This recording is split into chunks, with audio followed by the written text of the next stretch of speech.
এটা মৌকুব করা হবে এবং মহিলাদের ফ্যামিলি কার্ড এটা কিন্তু নির্বাচন পরপরই কিন্তু এগুলি আপনারা দেখেছেন যেগুলি শুরু হয়েছে।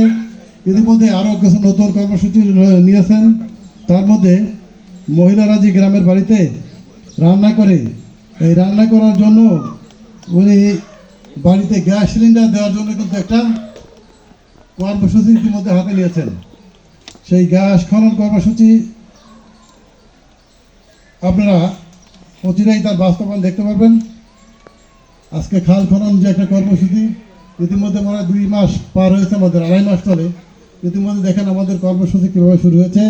এই খাল খনন কর্মসূচি আমাদের শহীদ প্রেসিডেন্ট জিয়া রহমান সর্বপ্রথম কিন্তু শুরু করেছিল এবং তার উত্তরসূরি আমাদের বর্তমান প্রধানমন্ত্রী জনাব তারেক রহমান সেই প্রচলিত যে প্রথা ওটা ধরেই উনি খাল খনন কর্মসূচি শুরু করেছেন।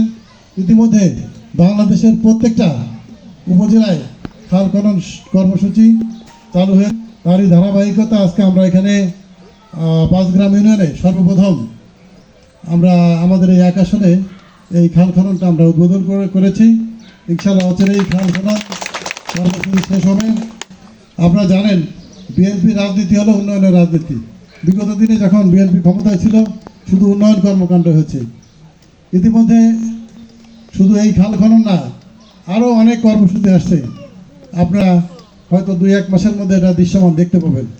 এই কর্মসূচিগুলি খুবই জনগণের জন্য খুবই প্রয়োজন। এই রাস্তাঘাট, মসজিদ, মাদ্রাসা, মন্দির এইগুলির কিন্তু অনেক টাকা বরাদ্দ আমাদেরকে দিয়েছেন। এইমাত্র আমরা একটা চিঠি পেলাম মন্ত্রণালয় থেকে, সেটা হলো যে আমাদের এমপি মহোদয়ের জন্য একটা বসার জন্য একটা অফিস করারও ব্যবস্থা উনি, যেটা বিগত দিনে ছিল না, সেটাও করার একটা সিদ্ধান্ত নিয়েছেন। সেটা হয়তো বা আমাদের উপজেলা অফিসে হবে। সেখানে এমপি মহোদয়রা বসতে পারবে, বাংলাদেশের যতগুলি এমপি আছে। যাই হোক, এই যে কর্মসূচিগুলি, বিএনপি মানেই তো উন্নয়নের রাজনীতি, বিএনপির মানেই হলো উন্নয়ন। তো আপনাদেরকে বলবো যে আপনারা যারা আছেন এখানে উপস্থিত, আপনারাও আপনাদের এখানে যদি আরও কোনো উল্লেখযোগ্য কোনো প্রতিষ্ঠান, কোনো মন্দির, কোনো মাদ্রাসা, কোনো মসজিদ বা কোনো রাস্তা করতে হয়, আমরা কিন্তু পর্যায়ক্রমে আমরা আপনাদেরকে সেগুলি করে দেওয়ার চেষ্টা করব। এখানে একটা প্রস্তাবনা এসছে, সেটা হলো যে সুইচ গেট। আমি এখানে দেখেছি যে এইখানে যে খালটি আছে এখানে কিন্তু সুইচ গেটটা অত্যন্ত গুরুত্বপূর্ণ বলে আমি মনে করেছি। কারণ এখানে সুইচ গেটটা হলে পানি জোয়ারের সময় যদি ঢুকে যায়, সুইচ গেটটা বন্ধ করে দিলে ওই পানিটা আটকা থাকলে এখানকার যারা কৃষক আছে তারা কিন্তু একটা ভীষণ সুফল পাবে। কিন্তু এখন দেখা যাচ্ছে যে মাটির নিচে দিয়ে একটা পাইপ সেট করা আছে, জোয়ারের সময় পানি আসে, ওটা আটকে রাখার কোনো ব্যবস্থা নেই, ভাটার সময় সেটা বের হয়ে যায়। তো কৃষকরা কিন্তু সেভাবে পর্যাপ্ত পরিমাণ পানি সেখানে পায় না। আমরা যদি এখানে একটা সুইচ গেট করতে পারি, আমরা সেই ব্যবস্থা করব। ইতিমধ্যে আমি আমাদের ইউনো সাহেবকে বলেছি এই বিষয়ে কত টাকা এখানে খরচ হতে পারে সেটা আলোচনা করে একটা প্রজেক্ট সাবমিট করার জন্য।